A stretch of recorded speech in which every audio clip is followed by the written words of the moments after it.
우리 앞 시간에 건강가정 기본법의 이제 제정 부분에 대해서 가장 큰 것이 가족 정책의 새로운 패러다임 전환이라고 우리가 공부했죠. 이 부분을 조금 더 상세히 들여다보는 시간을 가질 건데요. 자, 어떤 변화가 있었는가? 보편적인 가족 정책의 기틀을 마련했다라고 보는 것이죠. 그 전에는 그 기틀이 아주 약하게 뿌리가 약했다면 이제 든든한 뿌리가 세워졌다라고 볼 수 있는 거죠. 중앙정부와 이 가족정책을 전달하는 부서가 이제 처음으로 정착하게 된 것입니다. 앞에서 살펴봤듯이 4번의 부처가 바뀌었잖아요. 그런데 이제는 전담 부서를 정착하게 됐다는 큰 성과가 있었고요.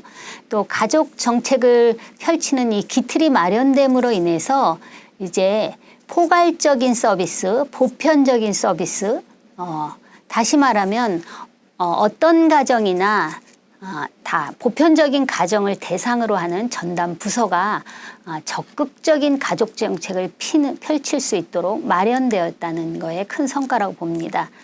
기본법 제정 이전에는 사실 이 가족 정책은 빈곤과 실직, 또 뭐 노숙자 문제, 폭력 가정 문제, 뭐 이런 가정 폭력 문제, 이런 아주 그 문제 상황이 벌어지고 나면 사후적으로 접근해서 해결하는 아주 협소적인 이런 복지였다고 볼 수 있죠. 다시 말하면 그것을 자녀적 복지나 또 부족한 것을 이렇게 채워주는 어떤 보충적 복지 접근으로 접근했다면 이제는 미리 사전에 예방하고 동시에 포괄적으로 그걸 통합적인 접근을 통해서 새롭게 법과 제도로 패러다임 전환을 하자라고 보는 것이 예방적 법제도 패러다임 전환입니다. 이것이 큰 성과였다라고 보는 것이죠. 자, 두 번째는 이 가족 관련한 법과 정책의 범위가 많이 확대되었다는 것입니다. 이제 2005년 9월에 이 저출산 고령화 법도 아예 가정기본법에 정해져 있고요. 규정이 돼 있고 2007년에는 원래 있던 거긴 하지만 10월에 한부모 가정지원법이 개정이 되었습니다. 그래서 2008년 6월에 이제 가장 이제 사회적 변화와 이슈라고 바라본다면 너무나 중요한 이 가족 친화 사회 환경 조성 촉진에 관한 법률이 제정됐다라는 것은 엄청난 의미가 있다라고 보는 것이죠. 그래서 사회적인 어떤 환경의 조성이 분위기를 확산시키는데 큰 공을 세웠다라고 봐도 과언이 아닐 정도로 2008년 6월에 이런 법률이 제정이 되었다는 큰 성과가 있었습니다.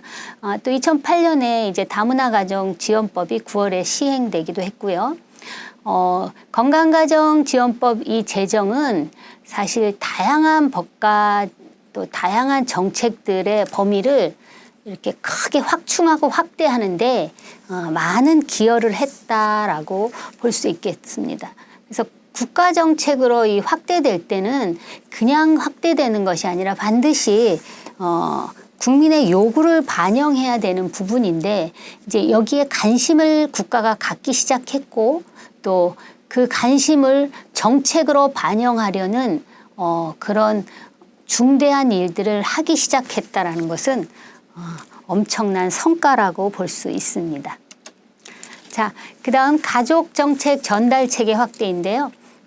정부가 이제 국민에게 전달할 때 항상 일선 전달체계 역할을 수행했는데 이제 이런 건강가정지원센터라는 어떤 기관이 국가 사회적으로 지자체 하나씩 생기면서 이제 가족 건강성 증진의 목표를 갖는 이런 중요한 프로그램과 시스템을 갖출 수 있는 전문 기관이 생겼다는 것은 정말 큰 이 부분도 건강가정 기본법 제정의 성과다라고 볼 수 있습니다.